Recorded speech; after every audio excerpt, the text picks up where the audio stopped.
We're about to begin the service for Mr. Roy David Gottlieb. If you'll please be seated at this time, folks. If you'll please take a seat. Thank you.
We want to welcome everyone that's viewing the service online as well as everyone present here. And just a gentle reminder, if you are here in the chapel, if you have a cell phone with you, to please place it in the silent mode or turn it off completely. That would be appreciated. And also, you're wearing the name tags. Please don't crumple them up or take them off just yet. At the end of the service, we will be collecting them and putting them on together for the family. The services this morning will be conducted by Rabbi Lizzie Heidemann.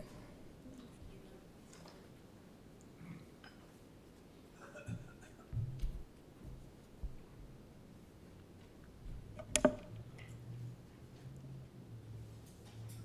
going to share a few lines from a psalm that's not usually recited at Jewish funerals, but struck me as fitting for this particular one. Mi ha'ish hechafetz chaim, ohev yamim lirot tov. Come, children, and listen carefully. Who is a person who loves life and who loves each day, who sees and appreciates the goodness in life?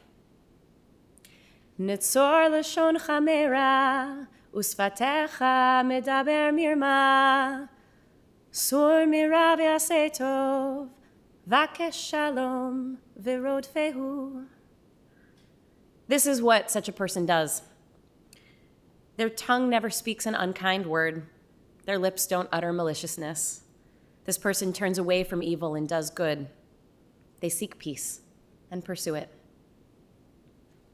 So I imagine, for those of you who knew Roy Gottlieb, it's clear why this particular psalm stood out as particularly appropriate to honor the life and legacy of Roy David Gottlieb, a person who lived close to 89 years, and in that time generated hundreds, maybe thousands upon thousands of stories, and a larger-than-life reputation for a person who loved and reveled in life, and loved and reveled in people.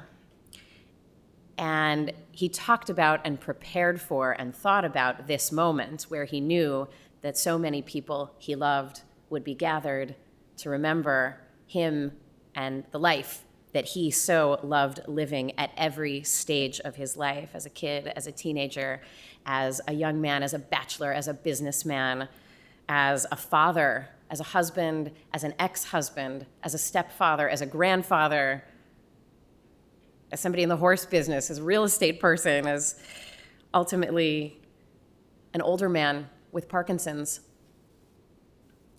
and someone who knew the ultimate limits on the physical body toward the end of his life.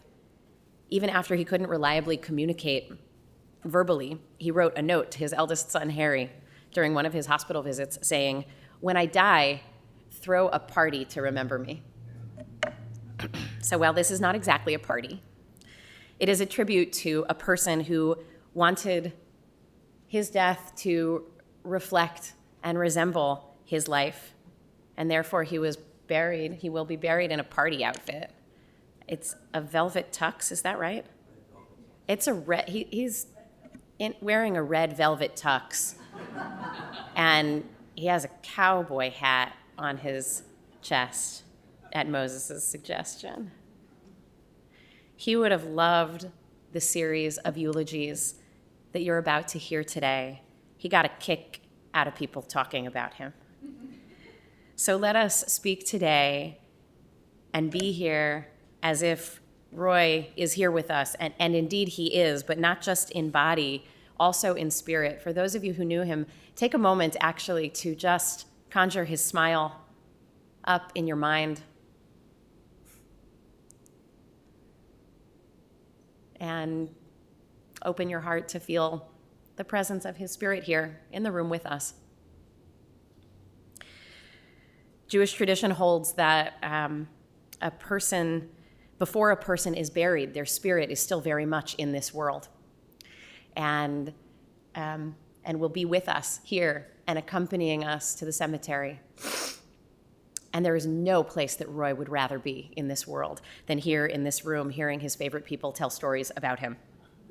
So I'll share a little bit of his biography for those of you maybe unfamiliar with his earlier life, but leave the storytelling to those who knew him best.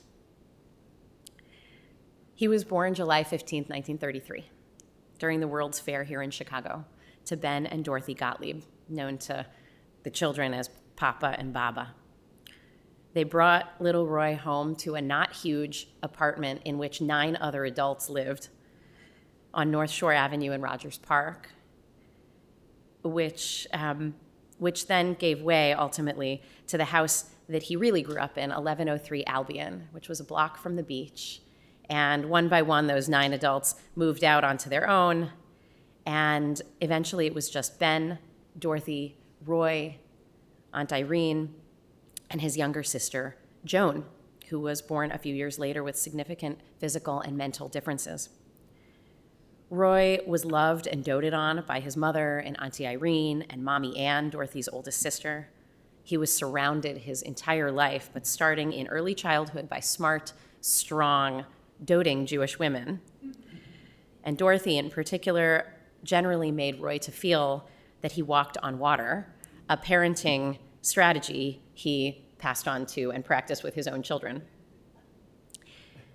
It seems clear that his desire to take care of people, his loyalty, and his sense of unconditional love and support for those close to him can be traced back to that nuclear family, to his own parents' love and support of him, and his support and defense of his younger sister, Joan. He was a smart kid.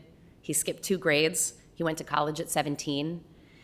He first ventured out to Boulder, Colorado, because he wanted to ski in college, notwithstanding the fact that he did not know how to ski when he got there. But being daunted or intimidated by life's physical or athletic challenges was just not a thing for Roy, so he taught himself to ski. And then after 2 years, his grades weren't amazing, and his parents brought him home and sent him to Northwestern, where he graduated in 1954. And only a year later, in 1955, he started Kenroy with Ken Tucker, his first business partner, out of his parents' basement in Rogers Park. And he began creating what would be an incredibly successful real estate brokerage and development company, about which Bonnie will speak more. As he was building that business, he was enjoying being a bachelor in a big city. But a few years after starting Kenroy, he met Caryn. And after a few years of dating, they joined their lives in marriage on a Wednesday, December 19th in 1962, a day after a major fire had burned through the Kenroy offices. And so all his coworkers showed up at the wedding smelling like smoke from the day before. Caryn and Roy had 3 incredible children, whom so many of you are here today because you know and love, Harry and Tom and Ann. They moved into a house at 615 Spring Road in Glenview, which has become the enduring family compound. Lo, these 50 years in a completely new house at the same address later. I'm keenly aware, actually, that between myself and even the other people speaking today, there are so many stories that will go untold here in this moment. And so after the burial, you were invited back to 615 Spring Road for Shiva, where there'll be the opportunity to share more stories, which I know the family will love. Roy's attentiveness and love and support as a father cannot be overstated. You'll hear more about that from his children. He showed up at their track meets and sports games and plays and celebrated their accomplishments at every opportunity when they were kids and well into their adulthood. Even when he probably shouldn't have been traveling. In 2019, he insisted on attending Ann's play in Boston. Even when he probably shouldn't have been going out, he attended Jeremy's daughter's bat mitzvah at Temple Sholem here in Chicago. During the depths of COVID, he joyfully came out to attend Moses' bar mitzvah in a tent outside. He didn't want to miss anyone doing anything where the people he loved might shine and where he could kvel, where he could have Freudenfreude, be pleased at their success and proud of their achievements. Roy wasn't rattled by things. He wasn't threatened. He was confident and he was optimistic. He was a deal maker, and he believed unlikely things could be done in business and in life, and specifically in family. Roy and Caryn divorced when the kids were teenagers, but as you all know, the Gottlieb family remained strong.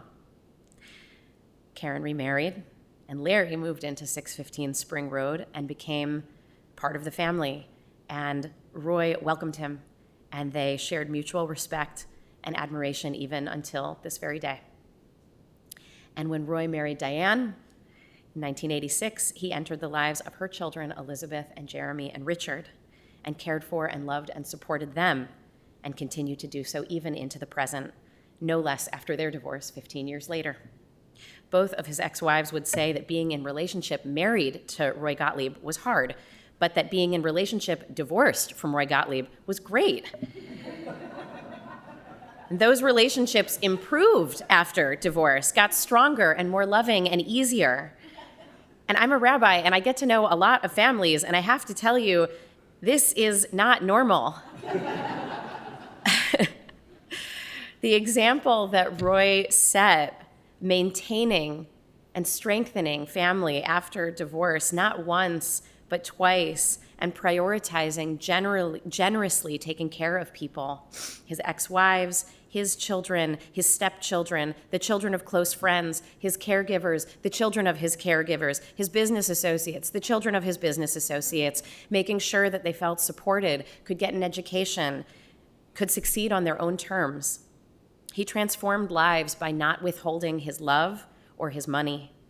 This is the kind of generosity that was emblematic of his bottomless and unconditional love, which he shared freely. If you've been around the Gottlieb family for a while, it might be easy to take this big, beautiful, blended family for granted, but it is highly unusual. And it is a testament to Roy and a certain optimism and even naivete that allowed his expectations that people could be reasonable and kind and generous and fair like him to create that reality, and then he surrounded himself with it. For someone who had experienced as much personal and professional success as Roy had achieved in his life, you might imagine that the last chapter of his life would have been excruciatingly difficult. That he would have complained bitterly about missing out on all the things that had made his life so rich during the first 82, 83 years. But he didn't complain. He reveled in small things: a good bowl of strawberry ice cream, time with his children and his beloved grandchildren, Louis and Moses. He wanted to live. He beat COVID twice. He loved his life, and the love and care that he received from his family and from caregivers, and many of you over the last few years, was his karmic reward for the investment of support and love that he gave people every single day of his life till his last. Mi ha'ish hachafetz chaim, who is the person who loves and relishes life? Roy Gottlieb, may your memory be a blessing, and may we follow your example. I want to invite up Tom and Anne and Harry to offer a few thank yous.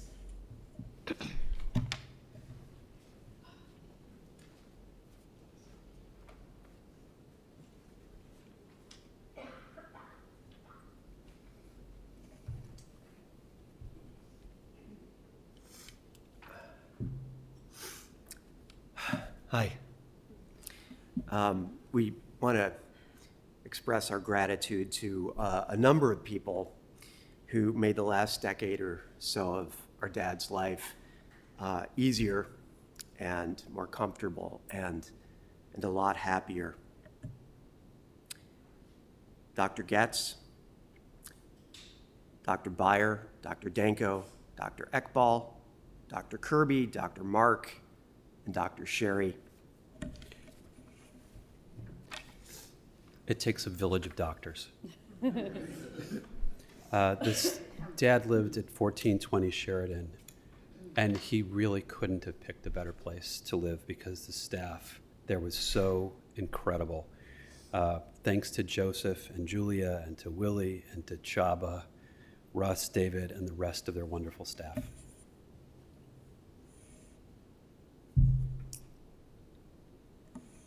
And my father had many wonderful caregivers over the last 5 years. And a number of them are here today. His life would not be what it was in the last years without them. Rose, Addie, Jasmine, Regina, Lorena, and Margie, who watched over him at night. Linda Liss, his devoted PT. Janet and Jenny from Broad Street. And Lori Holland, who went above and beyond anything that anyone could imagine in terms of caregiving, who really became my father's best friend in the last years of his life.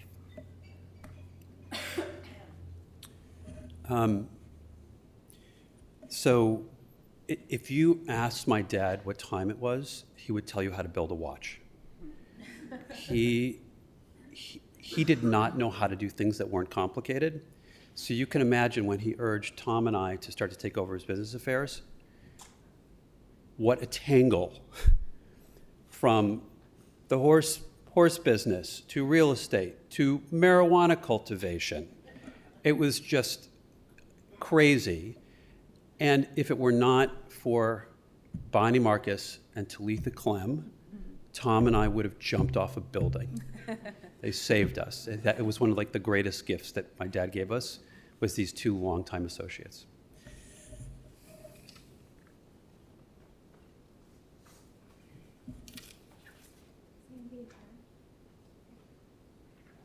Sandy and Caryn.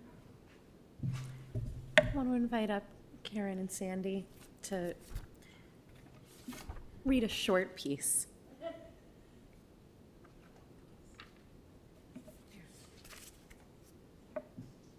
Here, I just have it right here. It's very short. Sandy, read it. I asked my sister to read today. I just can't get the words out.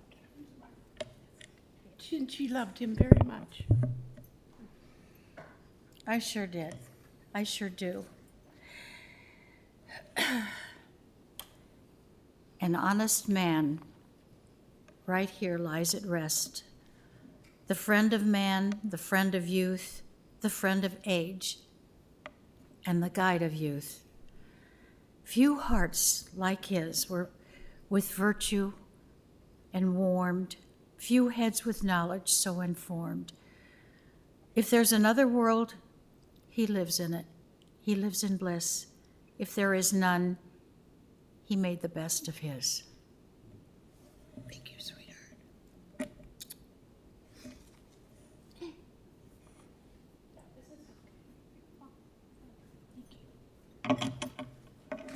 I want to invite up Diane to lead us in Psalm 23. Okay,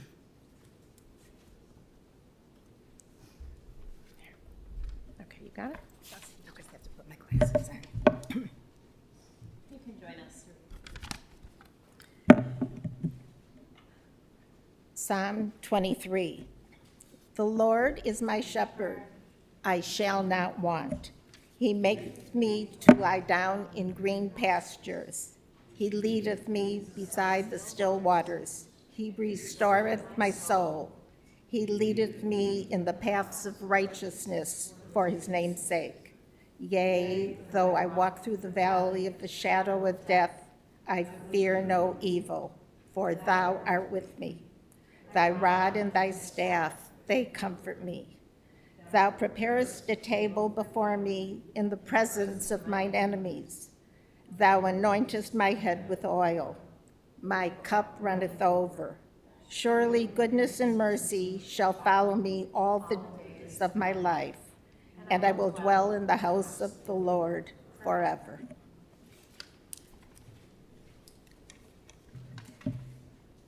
Surely goodness and mercy will follow me all the days of my life. Roy was a businessman through and through. I don't know if you caught earlier, I said like in life and in business as if they were two different things, but they weren't really for Roy. So much of his life was business. And so I want to invite up Bonnie Marcus, his longtime business associate, to speak to much of that.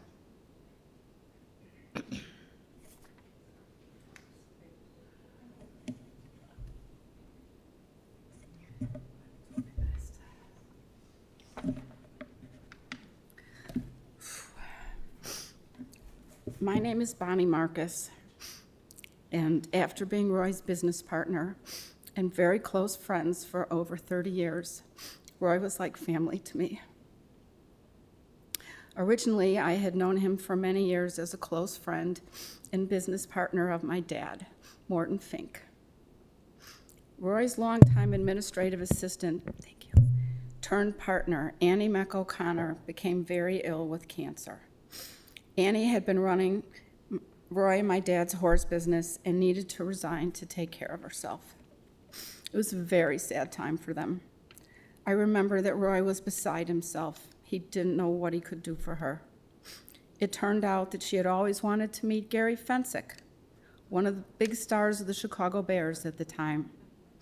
So Roy, miraculously, got Gary Fensick to show up at Annie's house. It was the only thing he could do for her, so he got it done. He was that guy. To fill Annie's shoes, my dad asked me to come in and learn the thoroughbred breeding business from Roy. Roy didn't make it easy for me. He always tried to find a hole in what I said or did, something that I left out. I had to work harder, read everything more carefully. I knew it was Roy's way of challenging me. I read files for the first year. and asked Roy a million questions. Who knew he would love that? After all, who asks more questions than Roy? Then he decided I should pay the bills. I had no idea how much you can learn from paying the bills. Then I started to learn how to be a bloodstock agent for them, selling stallion seasons and shares. That is the polite way of saying I sold the opportunity for someone else's girl racehorse to mate with our boy racehorse. Roy and my dad had a very successful thoroughbred racing and breeding operation for over 20 years. Roy loved researching pedigrees and bloodlines. He studied thoroughbred conformation and bombarded the veterinarians with questions. He loved going to the horse sales and studying the sales catalogs weeks in advance because he was preparing to bid. I understand that when Caryn and Roy were married, Caryn wondered how it was that Roy could tell you the parents and grandparents of nearly any living racehorse, but he could not remember the names of her handful of cousins. Once after my dad's health declined and Roy and I went to the horse sales ourselves, I broke a blood vessel in my ear during the flight. I wasn't allowed to fly home. I wanted to take the train, but my father didn't want me to take the train. Talk about old-fashioned. Anyway, Roy insisted he would keep his rental car and he would drive me all the way back to Chicago. Oy, I thought, how many horse pedigrees am I going to have to review over 8 hours sitting in the car with him? We had reviewed enough pedigrees. It turned out Roy preferred to go back in time and teach me all the songs and games he used to play in the car with Harry, Ann, and Tom. If you saw and heard him singing and playing, you would never believe that he was the same guy that crafted these very complex real estate deals. But he was always a kid at heart. During his career in the real estate business, Roy developed and/or sold thousands of acres of land for office, industrial, retail, residential, and special use projects. Unfortunately, I cannot really speak about the Ken Roy days, although I heard they were fascinating and fun and productive, but they happened before I started working there. Roy was a counselor of real estate, achieving the highest designation in his field. It was an invitation-only international membership that provided Roy with an opportunity to contribute expert advice and collaborate with other counselors on really complex real property and land-related matters. He enjoyed the intellectual challenge of those projects, and he learned a lot from them. Roy often represented both the buyer and the seller in many transactions, and everyone knew that he would do it fairly. Roy always wanted both sides to walk away, feeling like they got most of what they wanted. He enjoyed his business, but he had a few favorites. His work with the Village of Glenview on the redevelopment of the Glenview Naval Air Station, now called the Glen. He gave them a very thorough opinion. He really did a lot of research. He told them they could build any type of housing they wanted, and it would sell. And it did. Later, he jotted down a plan on the back of a napkin at a restaurant in Northbrook with Richie Stein. That began the beginning of his work with Richie on the redevelopment of the town of Fort Sheridan. He was also very proud of his work on a giant residential development called Huntington Towers, which included a playground he designed with the help of a top playground consultant, 9-year-old Harry Gottlieb. While the horse business and the real estate business are very different, the way Roy did business remained the same. He was incredibly smart and creative in his business thinking. He cultivated a large network of business contacts, and he soaked up as much knowledge from them as he could. Many of those people became lifelong friends, and he was very loyal. He had a strong work ethic, but in his own unique way, because he didn't stroll in until 11 a.m., long after everyone else was in the office. He faced adversity head-on, whether it was a difficult zoning board, an endangered flower growing in the middle of his property, a loan coming due at an inconvenient time, a deal going wrong, or Parkinson's, the disease that would alter the course of his life. He was diligent and focused. He never took his eye off his goal. He was also an idea man. His brain just kept coming up with them. Good ones, bad ones, ideas for new businesses, ideas for redevelopments, ideas for how to rebuild the World Trade Center and to improve voting machines in America. But he was a kind, compassionate, and thoughtful man. He loved to send cards, buy presents for his loved ones, his friends, their children, and most of the time he picked them out himself. He sent flowers and candy, or chocolate-covered strawberries, for birthdays and for Mother's Day. He loved kids, being with them, challenging them, teaching them, spoiling them. He had great mental fortitude. If he decided to do something, it was going to get done. That ability served him well, even as his health declined. Roy had integrity, and that was evident to me from the beginning.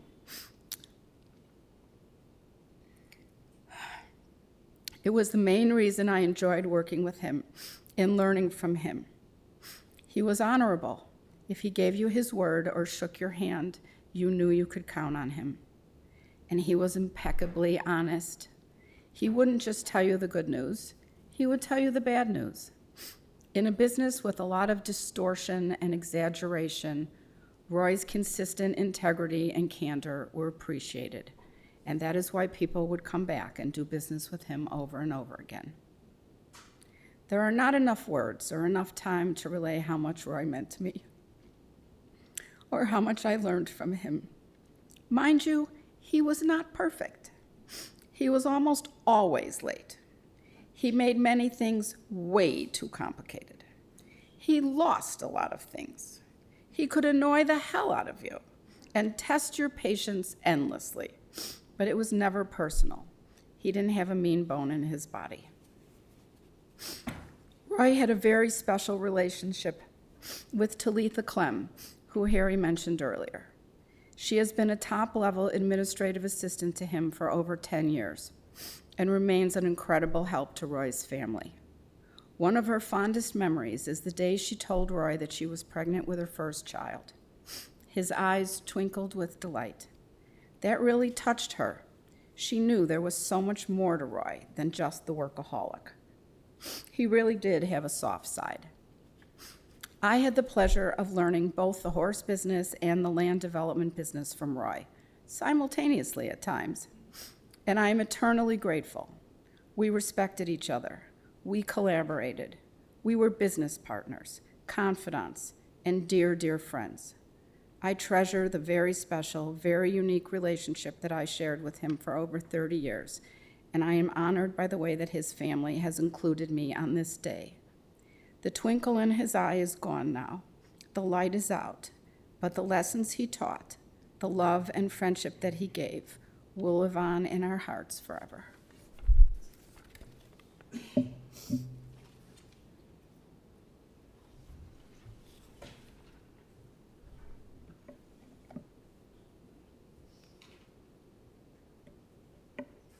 Thank you, Bonnie.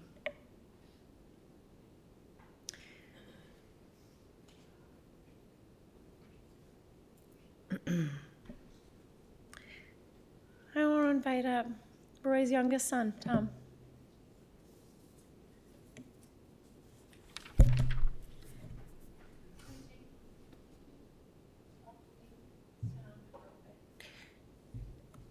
And if there's anyone who can control the volume on this microphone, might you turn it up a little? And then anybody else speaking from this podium, project. Yeah.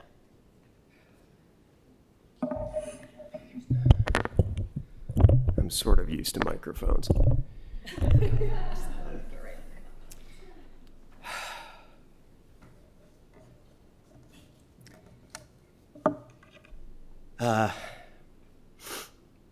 This is my first eulogy. That will become apparent soon enough.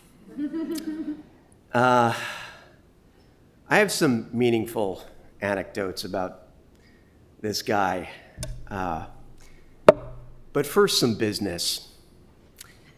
And the business is revenge.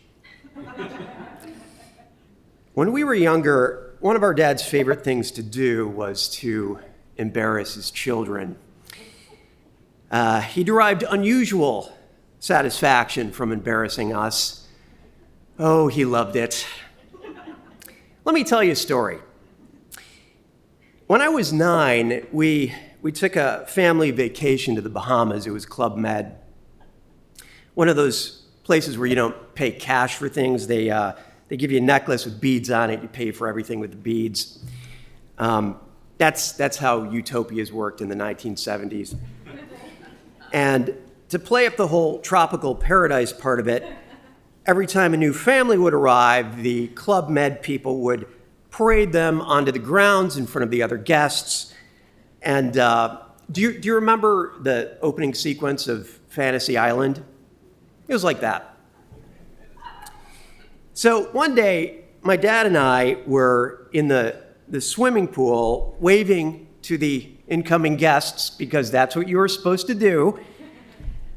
And it was a family like ours, a mom and a dad and 3 kids. The daughter was about my age, and my dad looks at her and he says, "She's pretty cute, don't you think?" And my response, to the best of my recollection, was, "Yeah. That's it. Yeah. No more, and possibly less." Well, as it turned out, I became friends with the kids in this family. In fact, all the kids at the Club Med hung out together. But all of that changed on the day that this cute girl approached me with 3 other kids and said the following words. "Your dad came up to me and said, 'My son finds you very attractive.'" What's up with that? I'll tell you what's up with that. A 9-year-old panic attack. I was so humiliated, I wanted no association with Roy Gottlieb. I said, "Oh, that was my uncle," as if that might give me a lifeline or something. But let's consider those words again. My son, my 9-year-old son, finds you very attractive.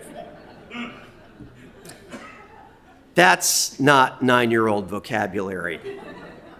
When you're 9, you don't even say, "I like you." Maybe when you're 5, but at 9, it's just not done.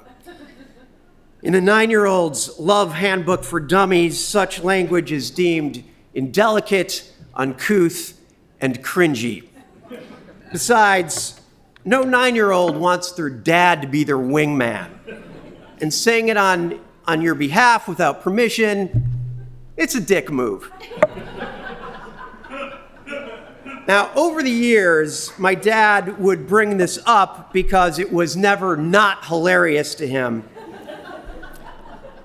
In his 70s, he said, "When are you going to get back at me? I'm not getting any younger."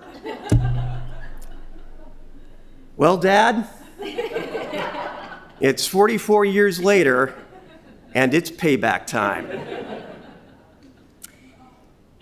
I'm not going to be obnoxious about this. I'm not going to name names, but I will say, since we're all basically trapped in this room, and I know he's listening, there are at least 7 women here today or watching on live stream who my dad found exceedingly attractive, probably fantasized about, and very likely made a pass at under the guise of advanced Parkinson's disease. And that does not necessarily count ex-wives and girlfriends. Look, this is not how I mapped out my paternal embarrassment revenge plan, but realistically, this is like my last chance. So let's just all accept that somewhere in the ether, his spirit is, excuse the pun, gravely embarrassed. So just let me have this moment. I'm in mourning. I need this. Like I said, this is my first eulogy. These things are complicated, I discovered. It's hard if you're fortunate enough to have some time to sit with the idea that the end may be near. There's the awkward question of when should you start working on a eulogy? You don't want to tempt fate, but when you're talking about Roy Gottlieb, you want to make sure you have your bases covered because he would expect that.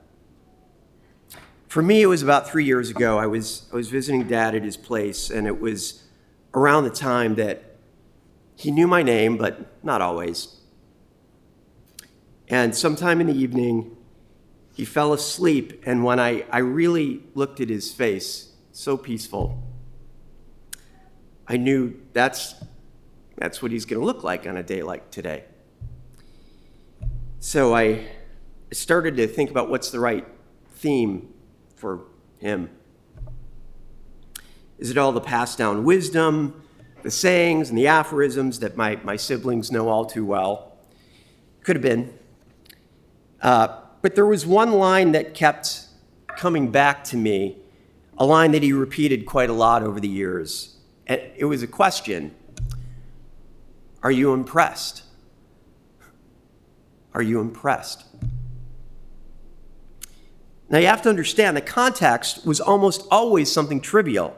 My dad was as Bonnie mentioned, certainly proud of his achievements in horse racing and real estate, but promoting those successes, especially with his kids, it just wasn't his MO.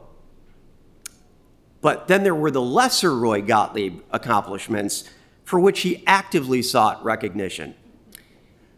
Solving a difficult logic puzzle, jumping over a fallen tree on horseback on the riding trail, jumping out of airplanes, scuba diving with sharks, performing complex spatial math problems in his head, or by physically walking off dimensions in space to arrive at the correct answer and look a little bit like this, very long strides.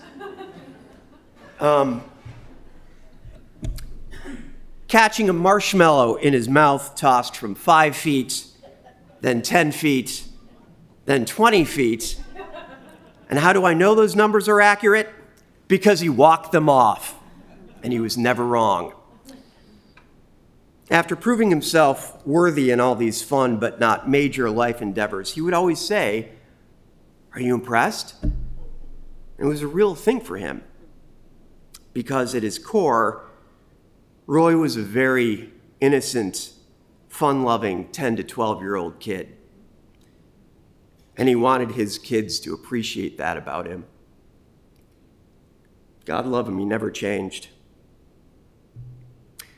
On this list of lesser Roy Gottlieb achievements, there is one in particular that deserves special mention. When I was in high school, my dad and I took a trip to Europe together. Harry was doing an exchange program in France, and so we flew out to Switzerland and did a driving tour of the Swiss Alps before meeting up with Harry. And over this vacation, I had a reading assignment for a history class that I did not want to do. Have you ever read the book All the King's Men by Robert Penn Warren? Well, neither have I. To this day, I have never even cracked the book open. My dad, he knew I didn't want to do the reading, but he knew it had to be done. So for 7 days, my dad read this book, each chapter 3 or 4 times, because he was a speed reader, and he constantly nagged us to take speed reading courses. And then he would narrate the book, mostly from memory, unless I was driving. Now, anyone who knows my dad knows he's not a good actor. But on that trip, he brought this book to life on the road from Geneva to Lausanne to Zurich to Grindelwald to Zermatt. Now, given that it's a novel about political fraud and ambition in the American Deep South, the Swiss backdrop was totally incongruous, but it didn't matter. His terrible Southern accents were somehow perfect because he was fully committed, channeling these characters, and I gotta tell you, it was magic. I was completely entranced, and yes, impressed. I've never read this book. I have seen the movie, but the Roy Gottlieb audiobook narration is the best version of all of them. I wish you could have heard it. My only disappointment was that I got a B+ on the exam instead of an A. And when I told Dad, he said, well, I guess you could have had a better narrator. No way, Dad. It's not possible. He would love the size of this crowd. His ego wasn't above appreciating a large congregation of Roy lovers. If he were alive and he knew what Twitter was, he would consider tweeting about this, but he wouldn't do it. Because as much as he liked to impress his kids and his stepkids and his grandchildren, self-promotion was never as important as doing things the right way. Being fair, being thorough, being patient, and in the end, being patient with himself, but mostly taking care of people. When I look at this room and I see everyone that he left his uniquely rational, pragmatic, generous, adventurous, unpunctual, exhaustively meticulous, uncommonly fair-minded, charming, sweet-natured, childlike imprint on. And all of you whom he allowed himself to be affected by, it speaks to a life very well lived.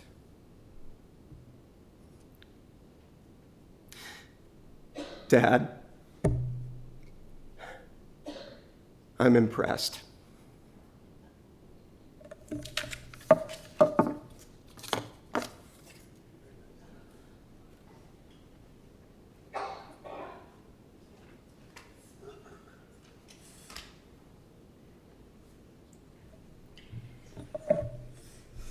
Thank you, Tom.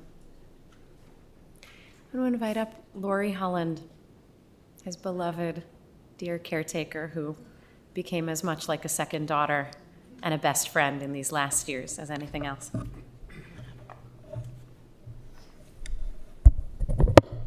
Hi, I'm Lori. Okay, I'm gonna get through this. It may take me a little bit, but first and foremost, I would like to give thanks to God for the life of Roy Gottlieb. Roy David Gottlieb. He was an extraordinarily uniquely made gentle soul that loved unconditionally. You should have considered yourself extremely blessed to have been in his presence. He was the calm and tranquility to keep you centered and at peace. I want to thank Harry, Anne, Tom, Gottlieb for sharing their wonderful father with my family and I.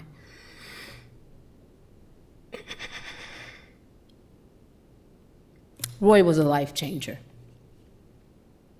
and he filled all the holes that pegged my life when I started working with him. He listened without interruptions, and if you know me, then you know I talk a lot, and I mean a lot. He always saw the best in me and made sure to acknowledge it and inspired me to go further. He even would tell me how he would invest in me. Put a business proposal together, Lori, and all of my family and I are going to be your investors. That's what he would always tell me. He always believed in me. He made sure that we laughed every day, and I mean, we laughed unconditionally. Whether he told a joke or I told a joke, but his jokes were best. He always had something to say that would cause a jaw to drop, and I mean literally. Roy, no one danced a mean Roy Gottlieb two-step that only he could do in his infamous way during physical therapy with Linda Liss. I would always tell him that I was going to bring my blue rhinestone karaoke microphone so that we could have a karaoke day. But he would always tell me how he couldn't hold a note when it came to singing. However, he always managed to sing with no problem when his most beautiful girl in the world, Ann Gottlieb, asked him to. And it's like he became Frank Sinatra. Roy never complained, got angry, forgot his manners, yelled, used profanity, acted disrespectful, or any of the sort, ever. Nor did he let Parkinson's disease keep him from living his best life. He was a man who gave so much and never expected anything in return, except to see the joy on your face. A man of integrity, a mentor, a loyal, great friend, and most of all, a one-of-a-kind soul.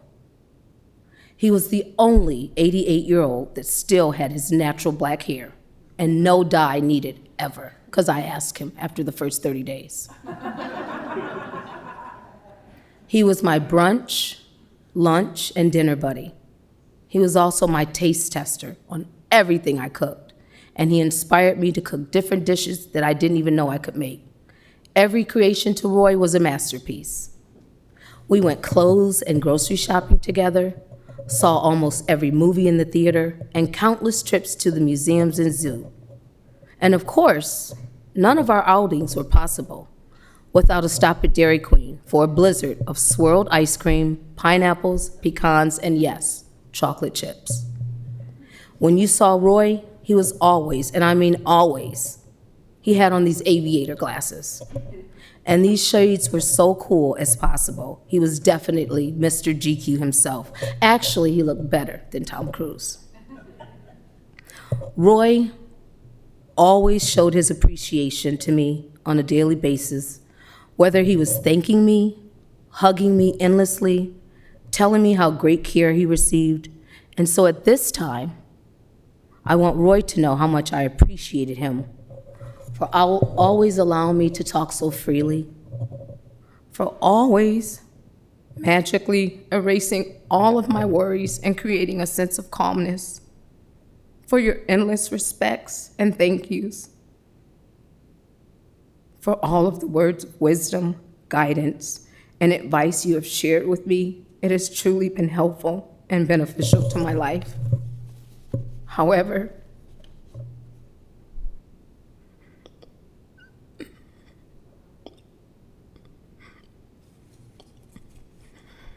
I'm most appreciative how you were able to make and take every painful moment in my life from all of the long talks we've had and filled it with Roy Gottlieb, L-O-V-E. Wonderfully handpicked you must have been by God, because I will forever be grateful, thankful, and blessed for the crossing of our life's paths, Roy David Gottlieb. I am truly honored to have spent the last 5 years with you, and the love I have for you is everlasting because our assignment is complete. Job well done.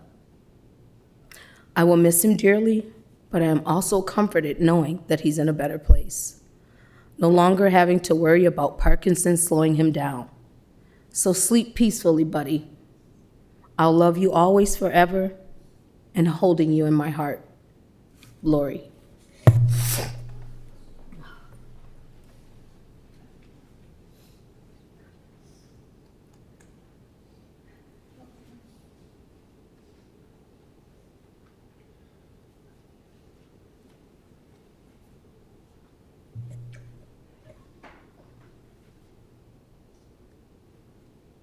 Ann Gottlieb.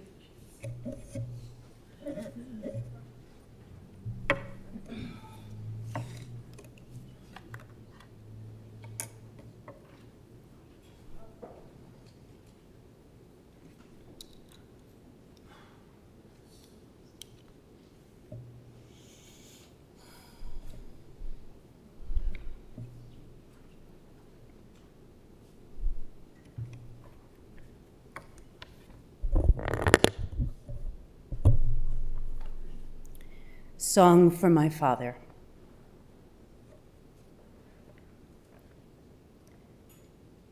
I am standing on Albion Street in Rogers Park, in the neighborhood where you took your first steps, looking in the window that used to be framed by your mother's red signature geraniums, and how in this very room at 9 years old, I ask you a simple thing to take away my headache.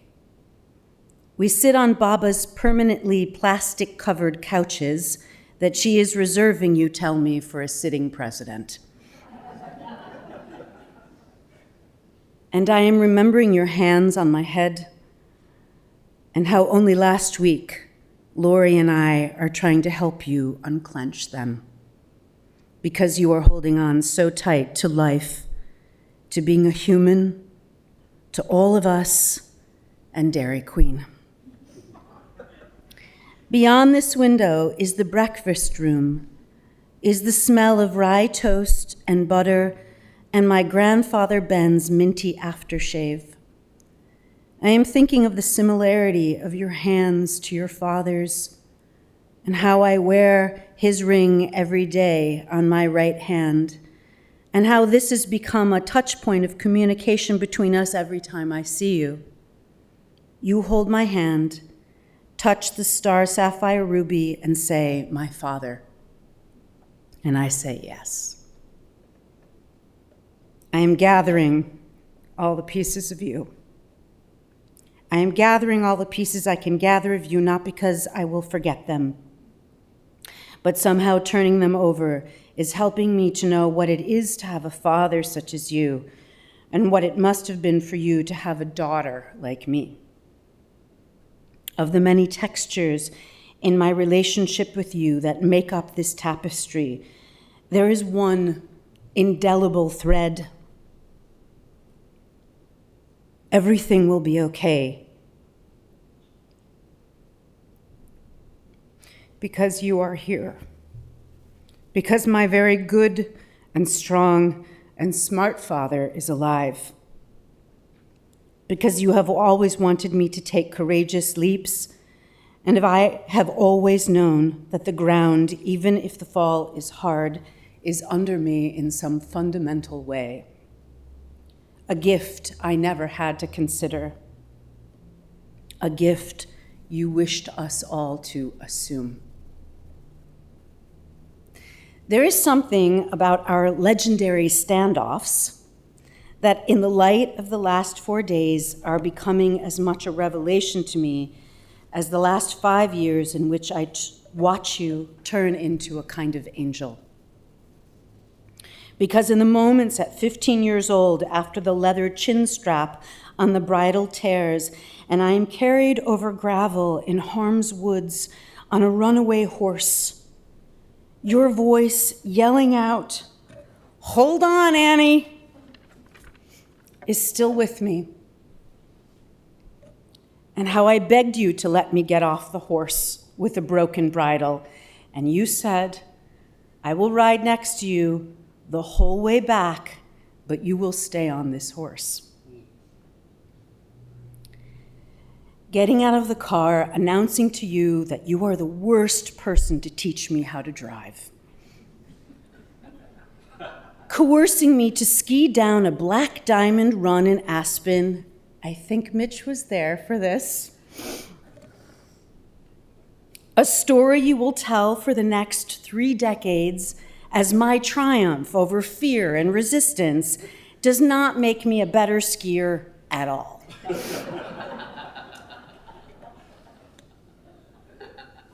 But the you who pushes me sometimes to a point of exasperation is the same you who challenges yourself to reach for joy even while your body closes in around you. Your language starts to fracture. So it shouldn't be a total loss. At least one of your children had to give you a hard time. You relentlessly look for solutions and improvements and offer ideas for my life and I try to get you to feel into the nuances of emotions and existence. I am a famous hater of puns, and you live for them. We are not alike in so many ways. You are naturally sunnier. You would have preferred me to be a little less Greek drama and a little more musical comedy. Though you will be at almost every one of my performances from the age of 7. Declaring in the emergency room, where we are spending the day together, it's November 2020, and you announce that I should have been a comedian on TV, but that you and Mom had made a mistake with me. And how I get hysterical with laughter covered in personal protective equipment. I am rolling with laughter in the ER because when I try to extract out of you the big mistake you and Mom made with me, you answer me by humming. Jumbled words now totally unintelligible. You have contracted COVID. And you don't really understand it when the paramedics take you to a closed ward where none of us can be with you. You say before the day is out, "Darling, you are immaculate when you smile." And later, forgive me for letting the paramedics ambush you, as you say. And instead of becoming terrified, you do something so remarkable. You soften, you trust, you place your total faith in me, in all of us. You call Tom for advice. And your beloved family of caregivers, Lori, Marjorie, Lorena, and Linda Liss, your devoted physical therapists, risk their lives in 2020 before there is a vaccine to get you back on your feet. Because somehow you inspire this in people, and you always have. The sun is drenching the street now here on Albion. I can sense the absolute love and adoration you must have felt as a child, the light of love that was poured into you, and how this holds you in these tiny, epic, everyday struggles. Not being able to use a cell phone, button a button, struggling to walk, to talk, to find the right word. Ordering Connecticut off the menu, we tell the waiter he'll have the coconut shrimp, and you say, "I'll take Connecticut too," because your humor has never left you. The disease of Parkinson's is a disease of patience. And there are times when there is nothing but you and your recliner and me sitting on the floor so I can see your eyes and Lori showering joyous conversation into the room that the world is intrinsically perfect for no reason at all. And we have switched places. You are helping me to feel and know the nuances of existence, with no place to be and nowhere to go. And I have become a better problem solver, relentless, dedicated to you, as you have been for me. I am singing musical comedy now. I have sung through the scores of Guys and Dolls, The Sound of Music, playing all the children, and yes, even The Sun Will Come Out Tomorrow from Annie. At which point my dear husband, who will do anything for you, who helps me to see how much the hand of fortune is upon me to have such a father, must leave the room. Our very last day together, last week, We are taking a great walk around the glen. Lori is holding onto the wheelchair and I am holding onto you, counting 1, 2, 1, 2, 1, 2, so your brain can settle into a walking rhythm. And at one moment you stop, look into faces of passing strangers, and say, "Hi." Why, such a simple thing comes back to me in this moment as I stand on the street where I imagine you running up and down as a child. My namesake, Mommy Ann, chasing after you with milk, is that your last great accomplishment is inherently what you are.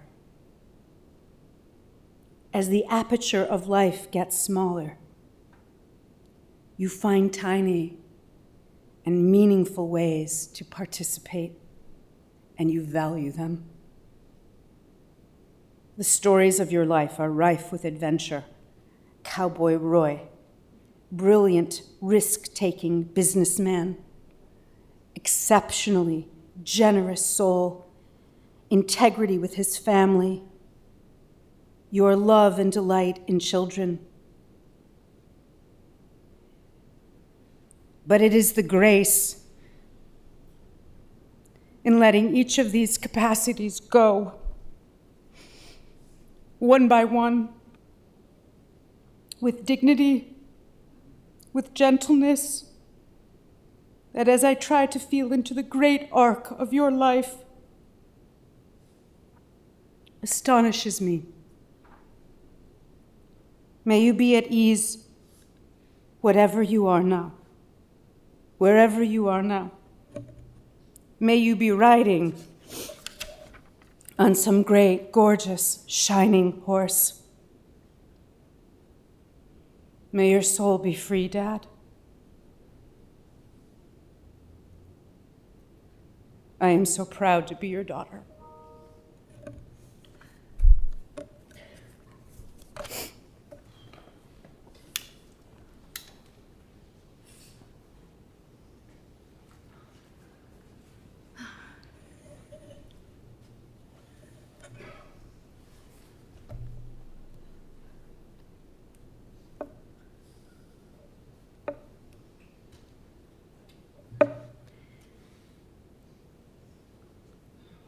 It's often read at funerals, the lines from Ecclesiastes, L'chol zman ve'et l'chol chafetz tachat hashamayim, et leledet ve'et lamut. A season is set for everything, a time for every experience under heaven, a time for planting and a time for reaping, a time for birthing and a time for dying, a time for seeking and a time for losing, etc.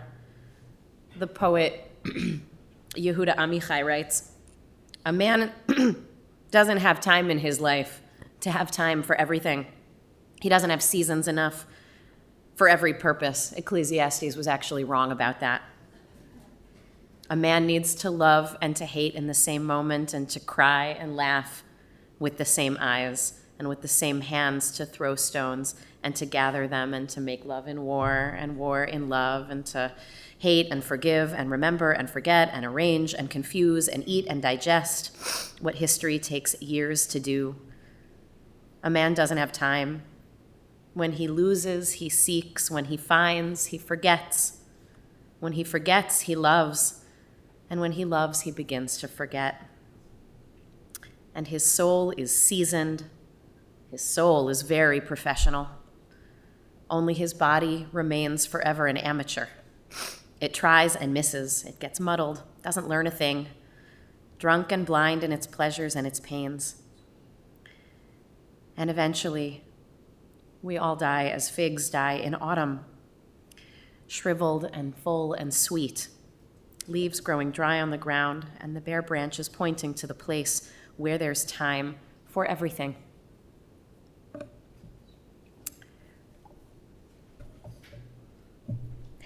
We cry and we laugh with the same eyes. Harry, you are speaking last.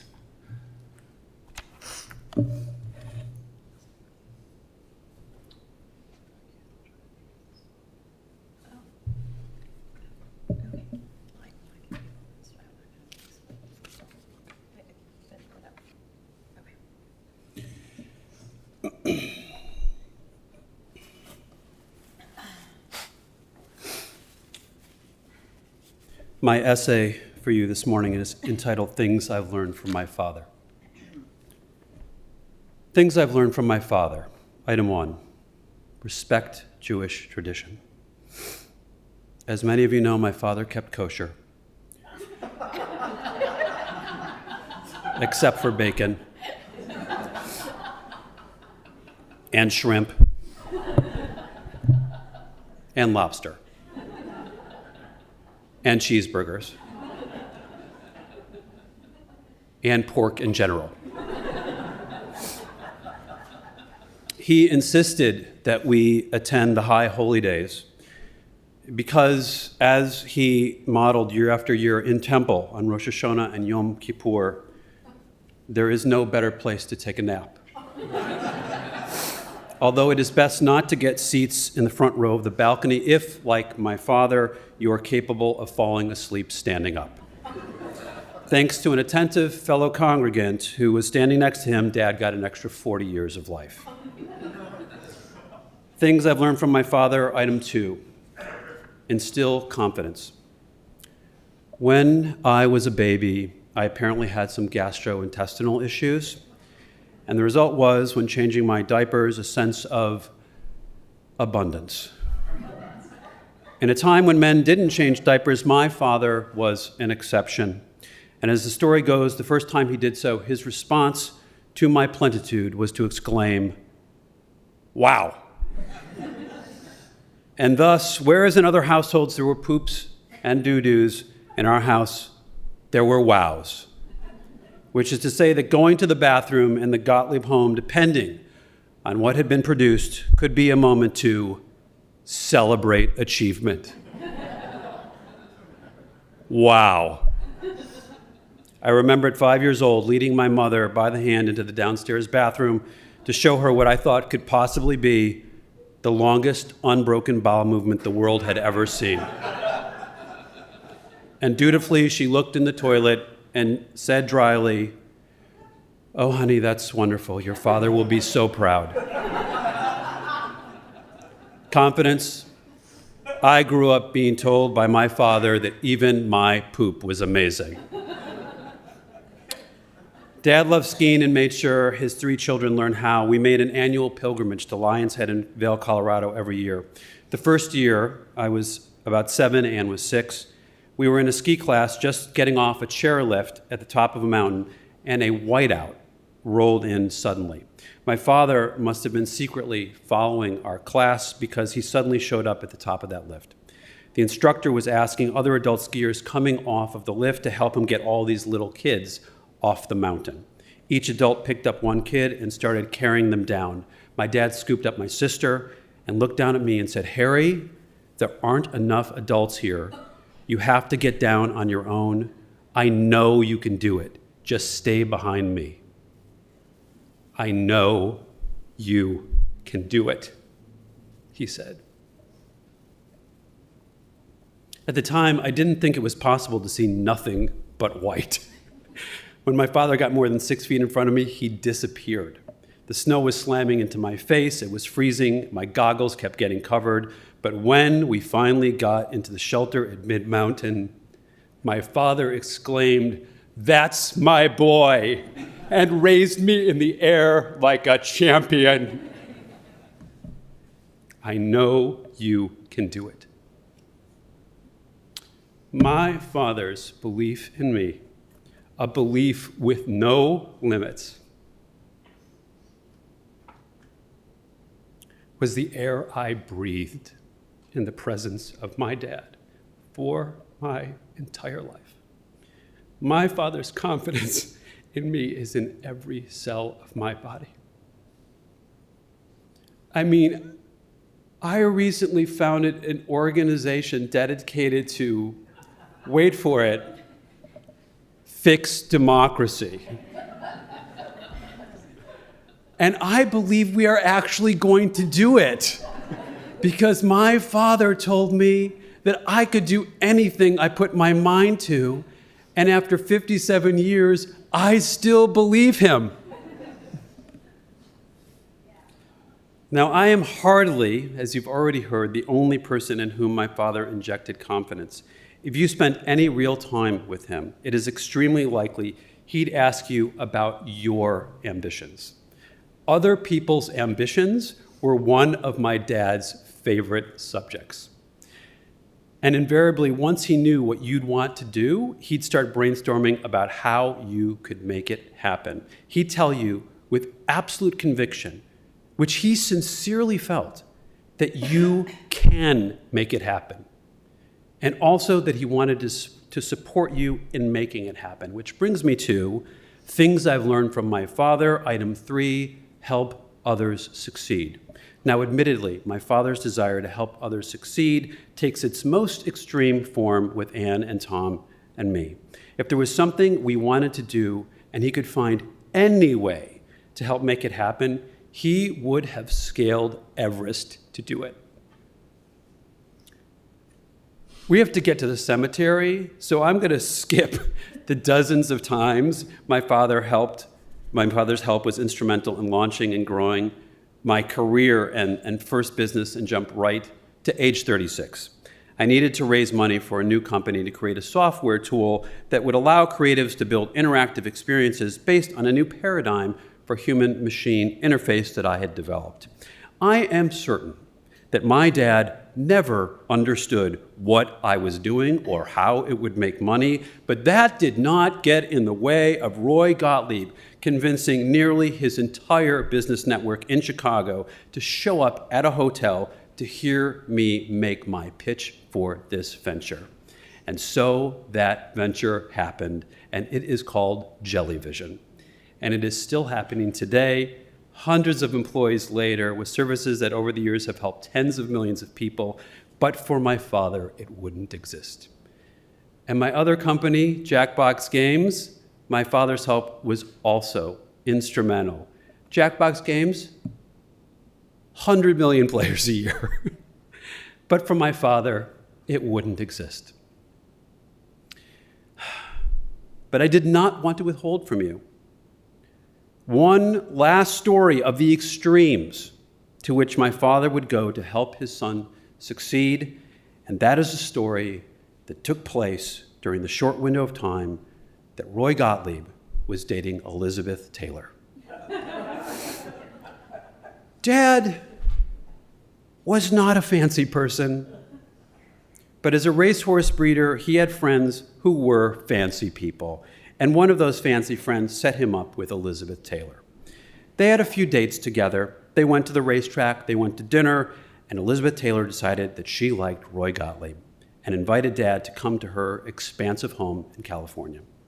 He showed up at her door, they talked for a while, and Dad asked where she had a TV. He wanted to show her something. And Elizabeth said, Roy, the only place I have a TV is up in my bedroom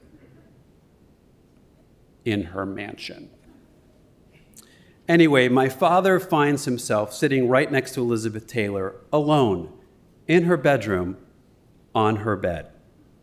And what does Dad do? He pops in a VHS video cassette he brought with him and starts showing her videos made by me.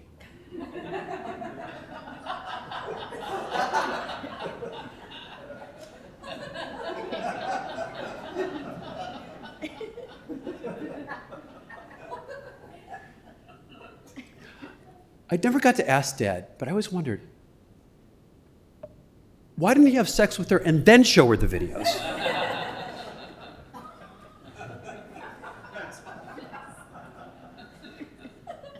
So Dad didn't do anything that insane for anyone else, but he helped so many people succeed. You needed a job, Dad would work his network.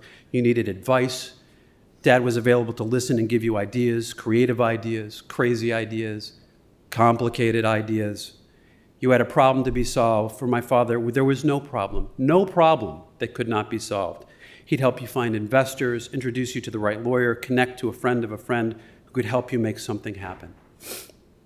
Dad loved collecting sayings and offering these pearls of wisdom, and I would like to offer one to you, and the evidence for its truth is the totality of my father's life. Dad believed in people, as you have heard over and over. He would believe in you and lead you to believe in yourself. He did that his whole life, even when his mind was in decline. He got a couple of his caregivers to reveal their ambitions to him, and they would tell you that, like me, Roy infused them with confidence in their own abilities. Dad provided real, tangible assistance to family and scores of friends and acquaintances, often to people he barely knew. And for not a few of them, that help from Roy Gottlieb would alter the trajectory of their lives. As Bonnie discussed, he conducted his business affairs and the rest of his life with impeccable integrity and honesty. He was not a saint. He could drive you crazy, but he was kind to everyone his whole life. Some people, as they age, when they start to lose their cognition, they become confused and angry. But my father just became more sweet and more loving. A few months ago, when I came over to visit, I kneeled down to say, "Hello." "Hi, Dad," I said. He said, "Hello." He didn't remember my name. This wasn't new, but I tried.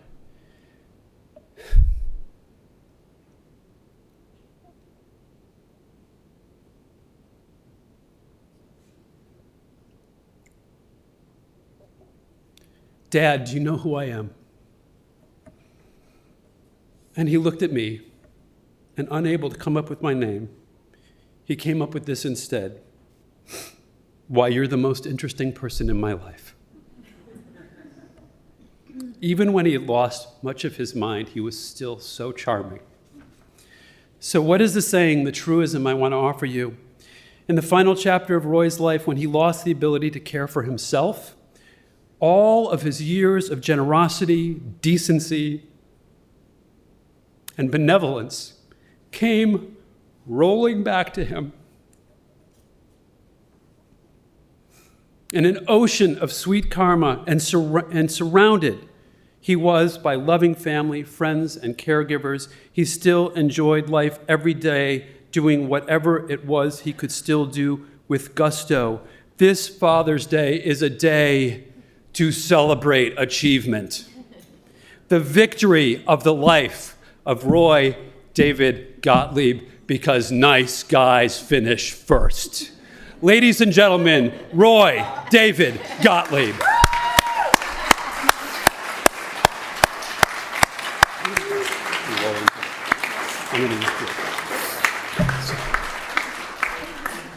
My dad made exactly one direct request for this day,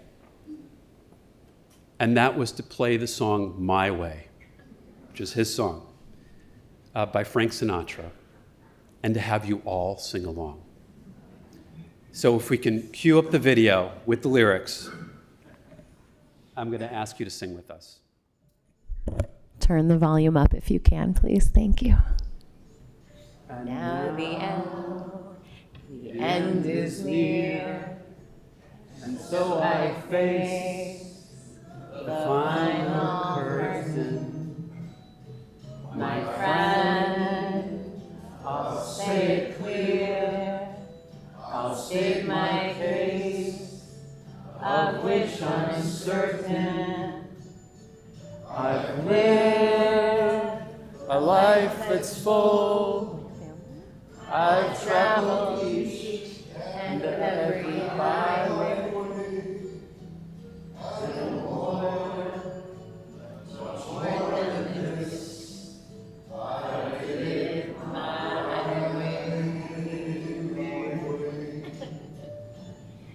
Regrets, I've had a few, but then again, too few to mention.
interment will take place at West Lawn Cemetery, and our procession will form in the parking lot.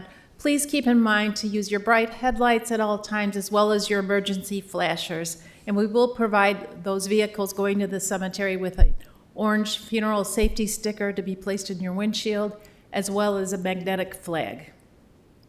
The Shiva will be observed at the Straus residence at 615 Spring Road in Glenview, following the interment until 8 p.m. today.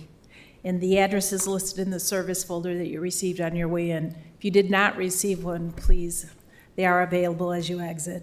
And please remember to give your name tags to one of the staff members in the lobby as you leave, or place them on one of the pieces of paper that are on the stands outside of the chapel. The following people have been selected as pallbearers. As I call your name, if you'll please step up. Steve Golden, Jeremy Schwartz, Rick Schwartz, Louis Fowler Gottlieb, Moses Fowler Gottlieb, Jacob Davis, Terry Hackett, and Cameron Williams. I'll ask everyone to please rise now as we escort the casket from the chapel.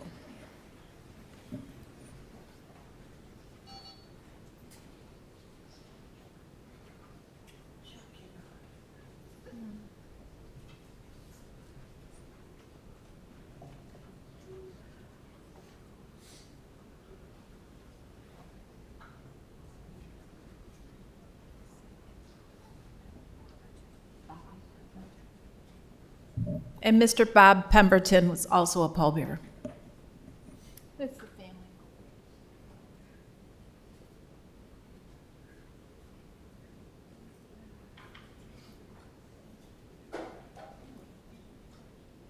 Folks, you can ask for the side doors, and please remember to go directly to your car if you're going to the cemetery.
Folks, if you'll please come in under the tent as much as possible. Just like right there. Is it okay then? Will you be out of the sun?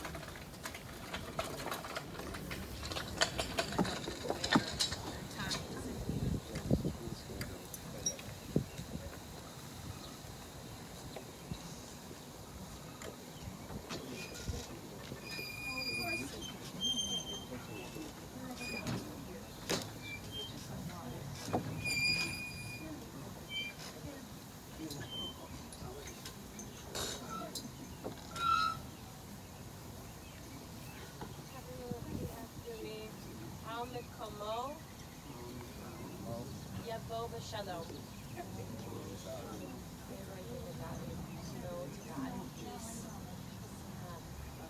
We're gonna move under the shade for comments.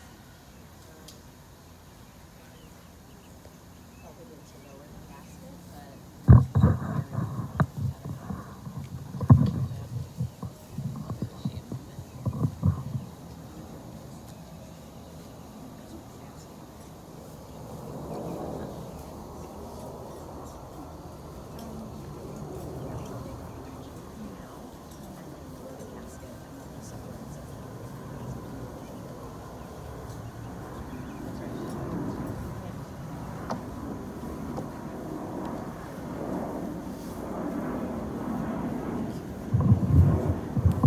here. We gotta. Does anybody else want to sit here up in the front? Please.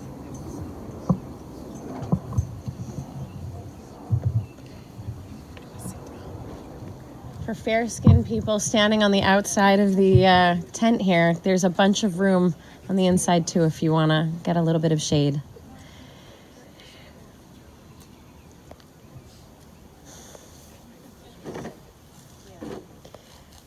What we're doing now is considered one of the most important mitzvot Jewish traditions, which is chesed shel emet, which means loving kindness that is pure and simple and true, and that is burying someone who at this point can't repay the favor. Thank you all for being here. There's the piece of Jewish liturgy that we actually traditionally do under the chapel, but we didn't do that there so that we could all sing Sinatra.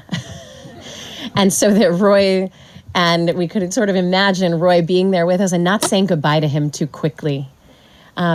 So we're going to say that now, this piece of liturgy. It's called El Malei Rachamim, God full of compassion. The translation is, God who comforts mourners, grant infinite rest in your sheltering presence among the holy and pure to the soul of Roy David Gottlieb, who has gone to his eternal home. We ask that he find perfect peace in your eternal embrace. May his soul be bound up in the bonds of life, and may he rest in peace. El Malei Rachamim, Shochen B'Meromim, Hamtzei Menucha Nechona, Tachat Kanfei Hashchina,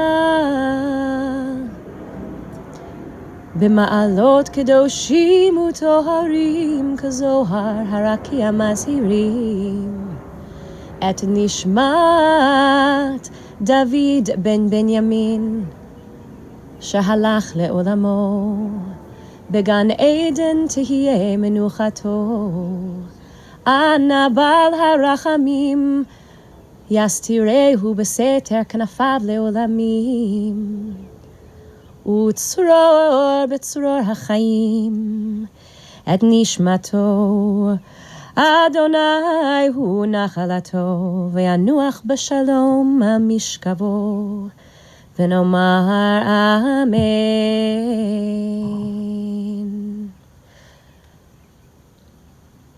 We're going to lower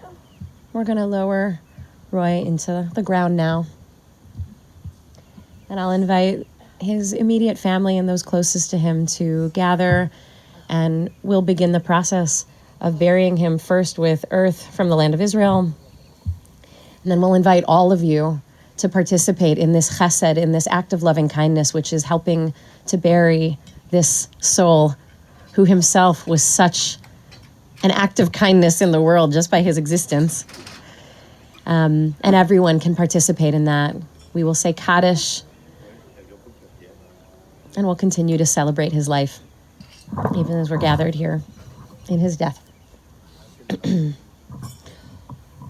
thank you to Liz for helping him go on his way with beauty.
tradition, of course, is that the immediate mourners say Kaddish, but that everybody who's here standing here says Amen. And your presence, your Amen, is as much a part of this honoring that his children now for the next 11 months is a tradition to say Kaddish for a parent for 30 days, or spouse, or not spouse, or brother. And anytime you find yourself with the opportunity to remember him, to say Kaddish. So thank you for your enthusiastic Amen.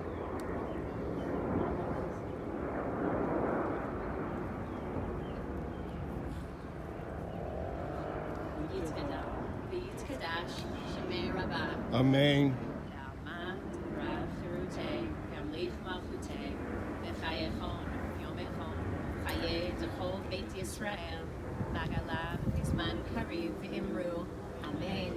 Yehi Shmei Rabba Mivorach Leolam Olamei Almaya Yitbarach V'yishtabach V'yitpa'ar V'yitromam V'yitnaseh V'yithadar V'yitaleh V'yithalal Shmei Dekudsha Richu Le'ela Min Kol Birchata V'shirata Tushbechata V'nechemata Damiran Be'alma V'imru Amen.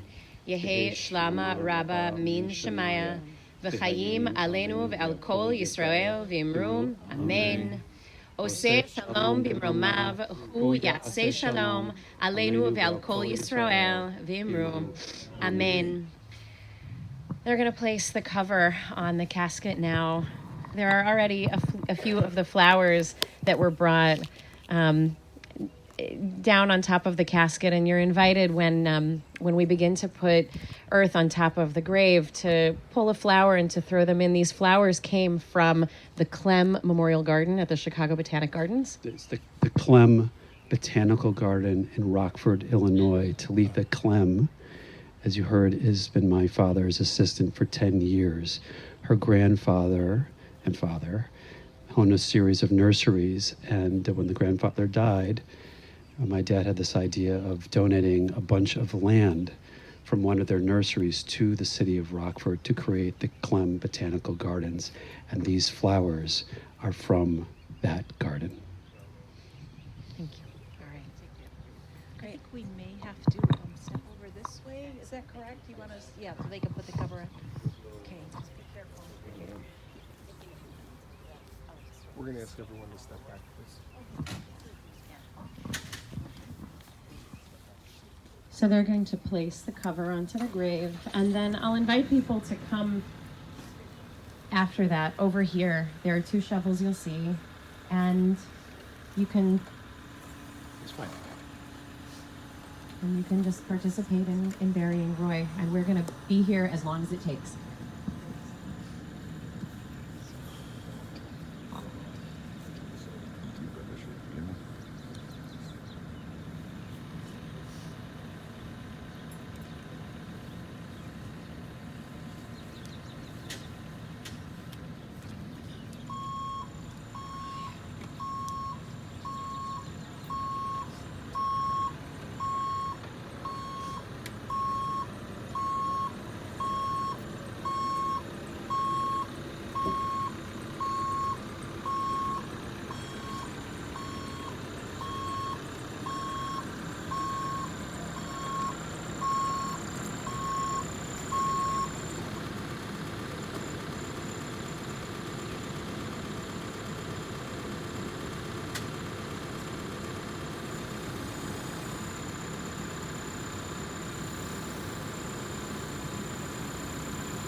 a lot to do. We need your help.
Everyone, this is in honor of Roy David Gottlieb. This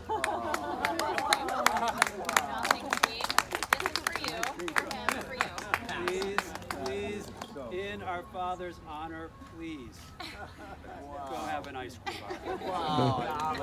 Go have an ice cream bar.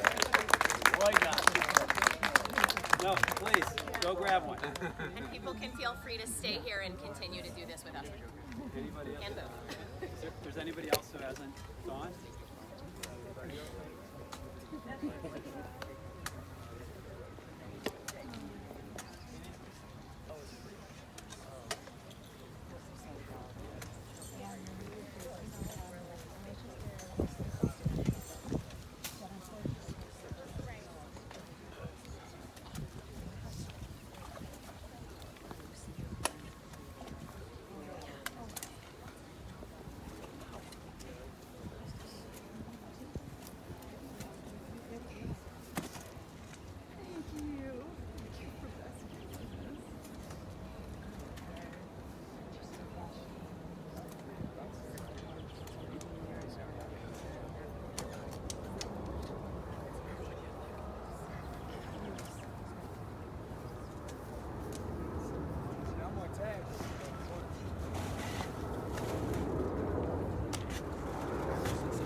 Guys are such hard workers. Can't believe it. So they did it in just one day? 4 guys. They did it about 5 hours. Unbelievable. I've never seen it. These guys are so hard workers. It was amazing to watch them. So you could picture it. They got the view side.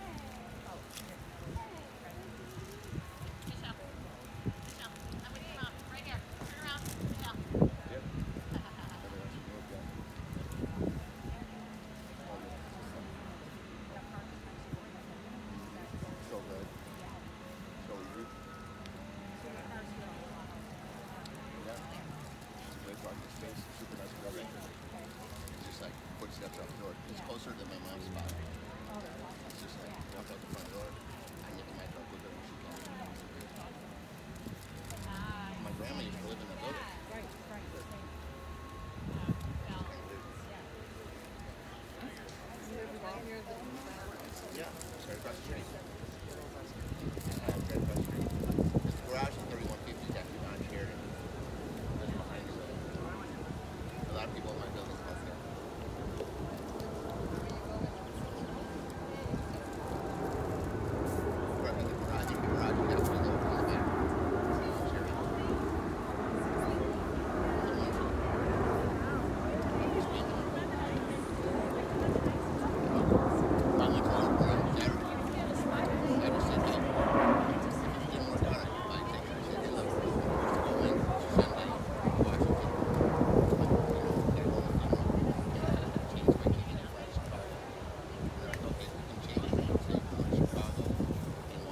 No. Worked out great. Fowler, they didn't charge me anything. So my grade, they didn't charge me $150. Yeah, we got it set. So they took the fast train to Schwartz. They're moving into the new apartment. Thank you. Thank you. So I can see how it is. Oh, you out of here? No, we're right around the corner. No, we gotta go play.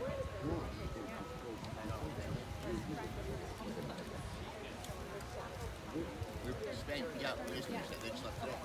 So I just had to leave one day early. I texted Sophia this morning about 7 a.m. here. What you heard about me? 298. 298 kilometers per hour. That's 580. 1.5. We got going to India. 1.5.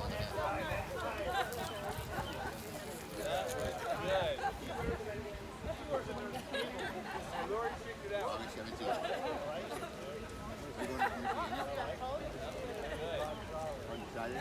Coming from this guy. That's what it is. They'll subtract you. Right. He was real calm. He said, "Oh, wow. Yeah. Okay. And I have a good sense. That's shy. I know you. That's shy.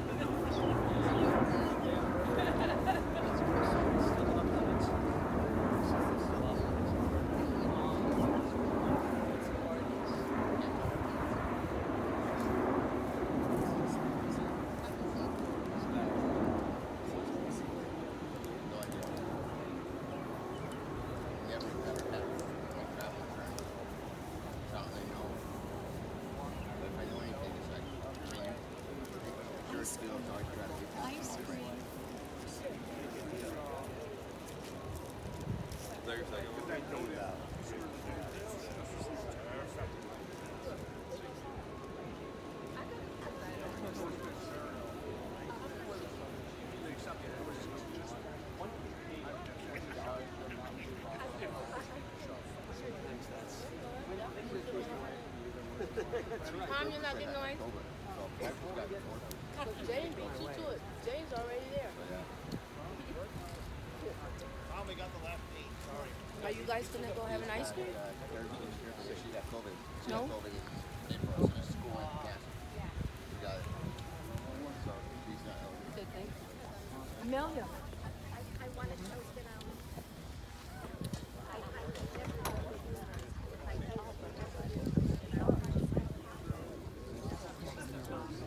Oh, that's pretty cool. Yeah.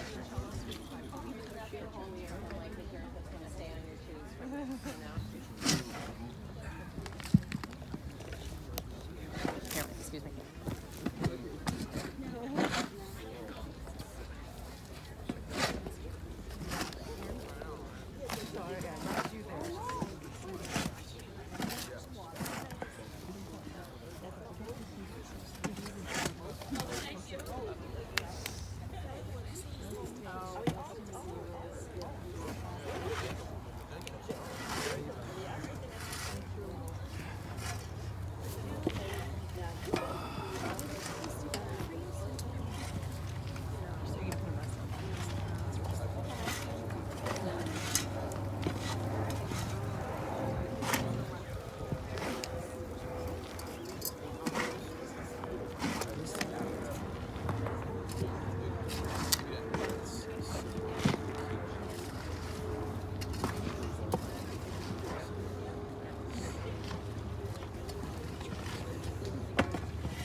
My wife will get me a nice bed. Good. All right.